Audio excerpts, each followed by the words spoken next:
e whātāwhātu I le whaafonga tāpo I mai ele pa I o siu tātu atunu'u ia whaamalo le soifua whaaftai fo I le tua I le nei vaenga le aso le ua tali nganga ifo le la I le nei aso mifua ia ai olo o ia I le telitonunga sau ia solua le nei olo I le telitonunga olo manuia pea ia siu tātu atunu'u e hui pea ina o tātou folau ia I tai whaingatā ona o le whamai ai mātou te tau ia olo o manuia pea ia siu tātou atunu'u ia I le tausinga alofa ma au ma mana o lo tātou tua I le nei whaapoponga o le tātou polokalame mātou te whiawhia e whaatāwhatu I le tātou ai whaasalau o lo mafuta mai lunga o pena te whailangi lunga o tātou Zoom platform a maloa le on sai tātou ai ngā whaasalau ia le u tātou whaamaina lava ia le technology po tātou teknolosi whanei o po e o tuai whaasalalonga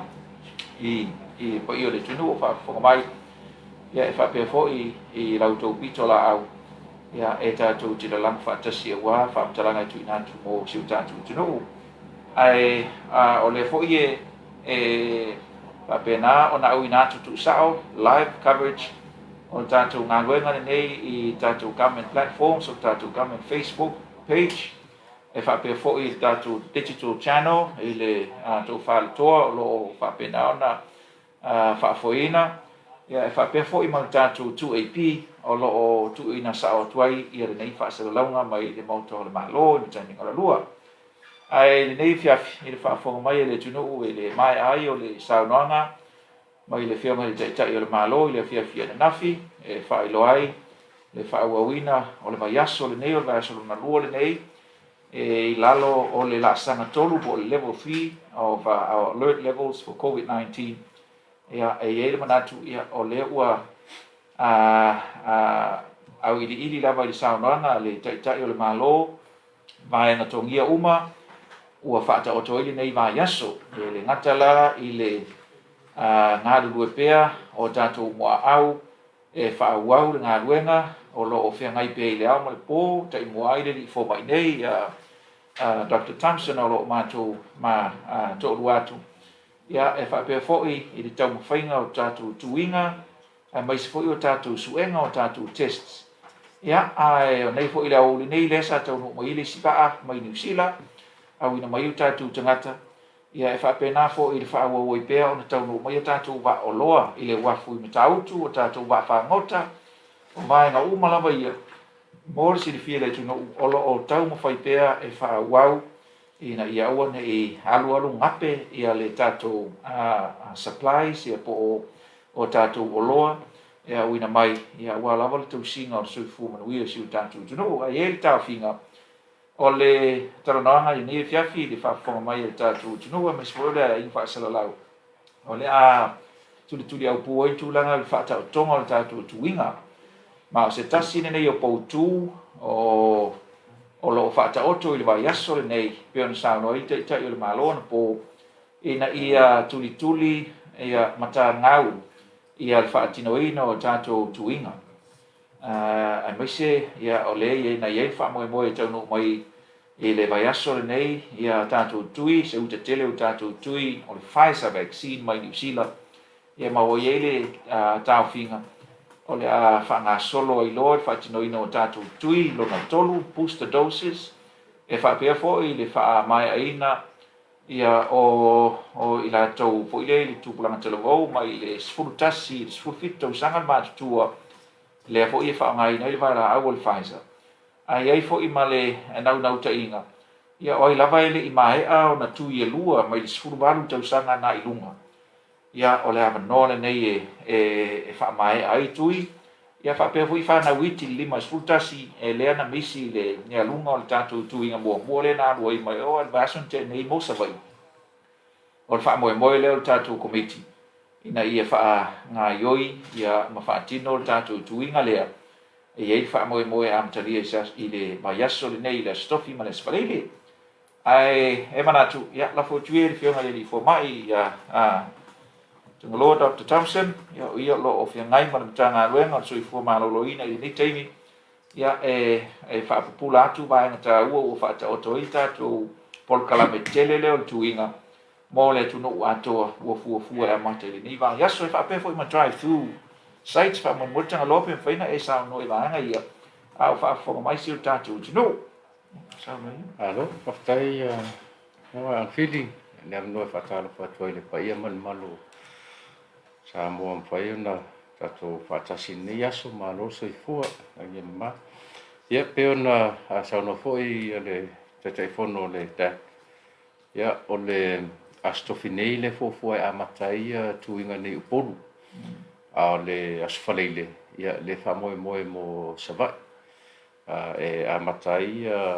tuiga o le tuilona tolu o le booster dose ia whaapea le whamae ai o i lātou lava ia i le tamaiti le vāsulua na i sufitu tausaga le le mai ala to tuilona lua ia o lātou fo'i o le ftoa mai e whaia lātou tui ia o le avanoa fo'i le mwhai ona whaongai whaamai ai ia tuiga o tamaiti i le vāsulua sufitu tausaga ia ma le 5 fo'i sutasi tausaga le mātua o le whamoemoe mo le whangasolonga o tatou o kalame. Ia, o le ala fufua e tofu le whalimai ma le drive-thru. Le drive-thru le whalimai uma whaitu malo. Ia, whapea i le nata Upolu. Ia, whapea fo ia savat. Ia, ai whaavanoa pe ia tatou whalimai. Ia mo wale anga ia tuia i o lato sa ili soani fo i tūlanga o mai o le tino. Ai whangai ka ko drive-thrus e whanga solo i tatou tui. o le sivaenga ia o nei ia pia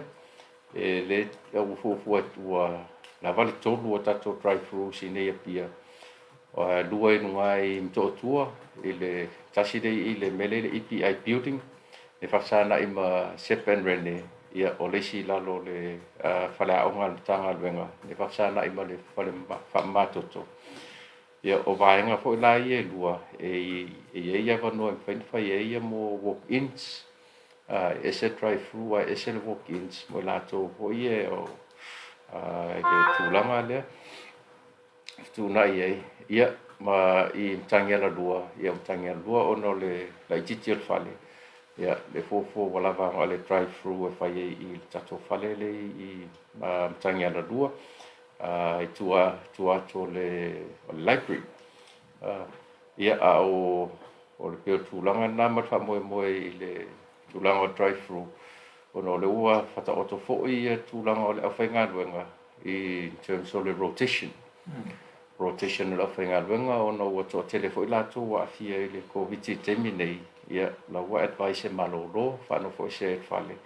se i malolosi fo'i ia mtoe tali umai la ia e whawau tato ngā luenga. O le aso tofi le fofua mata mai o i loto atunu'u, laulii, le tongo, ma whangali. Le unu'u i e whārela a mata i la stofi. O le whamoe moe a pe tai whānu'u e kawa e le team i le aso ma le aso.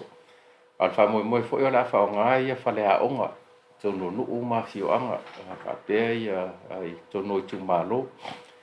iona iai le aoga tulaga tulu ai o i loto anu'u ia mo tagata i loto anu'u o le aoga tulaga lua i lauli'i ia whapea le togo ma whangali'i ia ona whangasosolo mea la ia apo uma le vaimonga tasi lua tolu tatou whangasolo atua i whaleata e le whangasolonga o tatou tuinga. Mo le silafia o le tuile e le mwhaina ave i tonu o mauta malawa. Leo na e tatou tuinga o mai atu e mwhaina whasavali fo lea door to door. Ia le ona o tūlanga lava o aia inga o whatinonga o tui i le tuile o le whaisa e le mwhaina whatino tūlanga le ona o mai tau atu foi e to le to tele le malo le tunu o lo tau wala au mai e toi whasavali atu i tua i a inga le tui ia e whamalu lu atu e la lea ko ke alu i le tūlanga lea o le whangasolo i nuu ai whaongai whale a onga ia fa pe foi ai nu e lua faleaʻoga ia e faaogāʻoga faleaʻoga ga e lua e spread ai o i foi le ua tapā ai se sosoani foi le malu o sui o nuu ia faapea sui tamaʻitaʻi o nuu ai tulaga foi o aina i matua tausi ma vae faapena fainitasa vali ia ae peini taavale faina au mai ai latou e faatino latou tui nofoaga ia ia alona foi o le la tamafai le la galuega tagaluega e tatala tatou drive through sites ia tolu ia faatau mo le vaega lea ia e saua tavale tu ia faatino le tui matoeu e le nofo se tamiumi ia pe o le faagasologa lana tau te amata atu i le vaimauga faasolo atu ai faleata sagaga se itau ai o ia ana ia Wai sama tau fala ta ia tato ta amilo ai le fanga sa fata e fanga solonga pe fanga solonga fo tato tu inga mumu e fanga solonga le ia la fatino la vai fala onga sa stemi ia le fo ti tilo tanga venga le fanga o nisio pengi ho so minu e kale si to nu ia po ni fale fo io fa komiti ia ai fofua lava i lava o le ʻaufaigaluega ia faapea le va o lea le mamao lea nuu ma le mea o loo iai se faleaʻoga i le tulaga lea ona iai isi nuu e leai ni faleaʻoga i tuga latou nuu ia ae pei e tausavali faleaʻoga lai o i isi nuu pe lao le tulaga na le titilo e foi a le matagaluega ia ae faalauiloa atu lava tatou faagasologa e luga o le pena te whailangi, ia whapea ia TV ma le tio, ia e whailoa tua ia le whangasolonga i le nuu ma le nuu i le aso ma le aso. Ia le whamoe moe, pe ona tam whai atua i le mtanga luenga, ia ma le whamoe moe a mtanga luenga, ma whapea komiti, ma malo. Ia mae ae le 5 po le ono fo i vaiaso, bo mae a uma, o whasopolia uma ia sa mo i whangasolonga o tatou tui le nata i Upolu, Savai, ia whapea fo ia manono ma apolima. Awat pole manono ma apolima, o lea lava i tonu o tō pokalame. Ia te loa e fua fo ia i tui se weekend i sasto nai. I le pāo tui o le whaitu lea i le ana ia ma o le aingatai. Ia ona fofua e lai se weekend e o le timi manono ma apolima e whangasolo ia tuinga i mo i latou o lo lala fo i manono ma apolima. Mo se vai ka mo to. Mo se vai. Ia mo se vai a mata fo i laso e mata las falele e famoi mo ia mata las falele. Ia a whangasolonga fo i le whangasolo lava i whaleaonga. Ia e amatatua i whaasale le anga, whataamilo ai fo'i le whangasolonga o tuinga Savai ia. O le fo'u e fufuanga i sites lau identify mai e le timi Savai. Ia o le a whai drive through,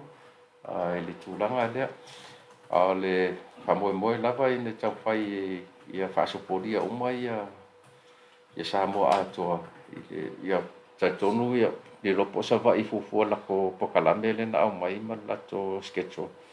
Ia pe uma ele lua il portolo vaiaso so o Savai. Mai a uma ia Savai lato ia whangasolonga.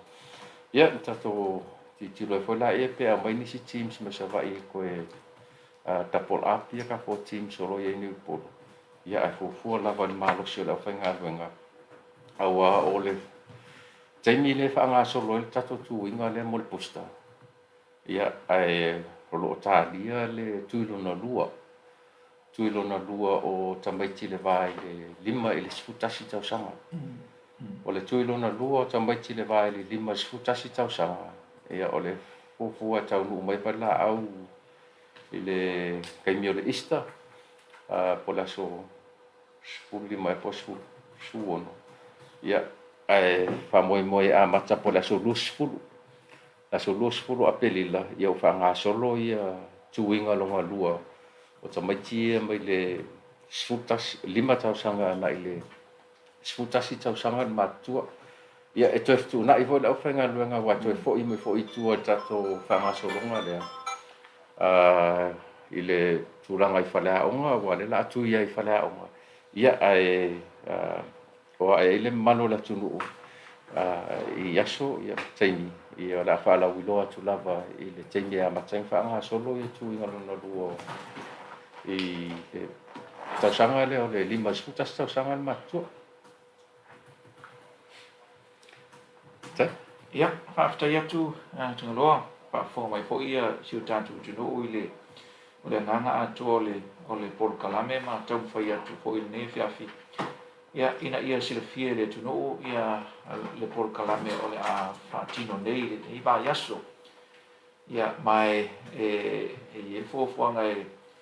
e lafo pe le fioga i le li'i foma'i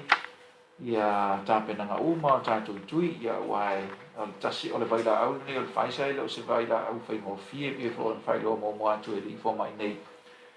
ia ona o le iai o le malulu fa'atulafonoina cold chain e mafai ona malu uma saoga le mua i le vaila'au lea le ala fo'i la lea o le fa'aogāina o le isia tatou strategy le ua fa'aogā o le a leo i fale mai lea fale ia ae o le a faia tatou fix site pe ona fa'afoga mai si o tatou tunu'u fa'atino o tatou fale e fai ia tatou tuiga ia le ua fa'ataʻotoatu i tagaloa e lua la ia e lua vala o le tuiga lea e le strategisinga o le tatou tuiga o tatou drive throughs uma le ua fa'atulaga ia tatou nofoaga o lo'o ia tatou falema'i ia e valu falema'i i nei Upolu lona uiga e valu fo'i drive through sites a tagaloa i nei Upolu ae 5 falema'i i le motu tele i Salafai e 5 fo'i la drive through sites o le ua fa'atulaga e mo Salafai e fa'aupopo la e drive through sites nga ia isi drive through sites e tolu ia fai nei le taulaga e mafai ai ona fa'agaioi le tatou galuega ia le fo'i la sa fa'atino nei le so tagaloa drive through sites ia ma o matou va'ava'ai fo'i ai ia na manai a le flow lelei le flow lelei o le gasolo mai fo'i le tunu'u e le gata e fa'atino ia latou rapid tests po o latou su'ega o le COVID fa'apena fo'i le fa'apena ona faia ia tui o nisi o le tunu'u sa matou va'ava'ai ai nei i le so ia i le fa'afoga mai o nai o tatou afioaga ma lalafaga o le amatalia tatou tuiga i tumua nei lalafaga o lo tuanu'u ia e fa'apea mo i fa'asolo mai tonu i lau soli'i ma lau li'i ma le tongo e usano atu le li'i foma'i ia o lalafaga ia o le a tamua i le aso tofi nei mai ia le fa'amoemoe a lelei ma tulaga uma ma ta'otoga lelei tatou galuega e pia ona fuafua ai ia o le aso tofi nei ia le ua fuafua e amatai tatou galuega mai i le ituisa'e ia i fa'asolo mai tonu i vaimauga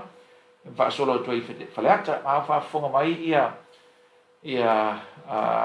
tatou sui anu sui tamaita'i anu i tonu ia e talosaga atu tonu o le fale vaimauga fa'apea fo'i faleata ma fa'asolo atu i sagaga ia ma le atuāna ia e talo atu ai tatou komiti fa'amolemole o le laolao lenei o le laolao lenei e tatou te taufai 5 ai e so tau'au so tuli ai ia mo loutou paia o afioaga ia maisi ai sui anu sui tamaita'i ia o le ua talo atu tatou komiti sua fo'i le li'i foma'i ma le matagaluega o soifua malōlōina ia ina ia taumafai tatou galuega lenei o le naunau-ta'iga e mae a'e ia le 5 i le 6 vaiaso ia ua tele se opo o le tatou tuiga lenei maisi ai tui lona tolu afai fo'i e le'i mae alou tui muamua o e lea ua satauna fai lou tui muamua o le AstraZeneca ia o le a fa'atulaga e tagaloa ia vaega ia ae o le naunau-ta'iga o le komiti ia aua lava ne'i misi ia loua manoa lenei ia e te sua e fai lou tuiga ma le a fetu'una'i lava e le fesoasoani mai o nu'u ma lalafaga o le a matai le tuiga i Upolu masavai ia e whapena fo i sosoani atu tātou o whaingaluenga malo, ia e whitu na i lava i tūlanga i tāwale. Ia e peon silifia ia leo le au o atu tuinga i ala whangata i tasi umalawa. Ia ai mātou te tāwsanga atu i le sosoani mai, ina ia mwhai on whaatino ngā luenga, sosoani fo ina i li mita mai tai fo mai ma tau soifua, o le a whapena on whaatino ina le tuinga, ia mai ia tau sisia pea tūlanga masani, le ala fo i leo le finangalo le whaatūlanganga ua iei nei e whaongata tu whalea onga. E le leia te tele, le ngata te tele, ia compound, ia e tele fo i tele potua onga, e mawhai o na atangia i ata tu puipuinga o lo iei nei o le tū wāwā, ia ma le whai o lo utali fufonga, ia ma whaamole mole le atunu'u, ia avae lau vaccination card, ia po o lau pepa tui. O vaenga tā ua ia e fia maua ina ia maua le leiei le suafa, pe fo on sao notanga loa le lava ia e saulisi ta umai ia o le ingo matai. Ai le o le nālai tono le pepa tui, ia ma whainga tā e na tau trace, ia le record o le tangata. Ia ono le tūlanga na ese le ingoa, ia lai tono le pepa na tui mō muai. Ai ese le suafa le usau ta umai, me ana le fautua ina le tunu'u whaamol mole, tātou requirements mo le tuinga, ia iai lau pepa tui, iai fo i malau talifufonga, ia ma ia tau mwhai atangia pel tūba mai, tono whalea onga ia leo le a tele le avanoa, ia ma whaatūlanga i tātou ngā luenga e sosoani fo ina ili imta mai tai fo mai, ia e tāu sanga ati fo i saunga le mua leo whai ngā luenga, whaamole mole le pule malu o lim whai pule, ia mātou te whaamoe moe atu i le sosoani le malu o le malo, ia ina ia malu le tātou au whai ngā luenga i tele lava in whaatino i tamai tai le ngā luenga, ia ai mātou te whaamoe moe atu i le pule ngā malu o lim whai pule, ia e malu ai tātou ngā luenga i le whaasoro mai. Ia, o sa mātou tala lea staimi o inisi vai, ia pe a whai mau vo ini fisiri mai e tātou ai whaasalalau.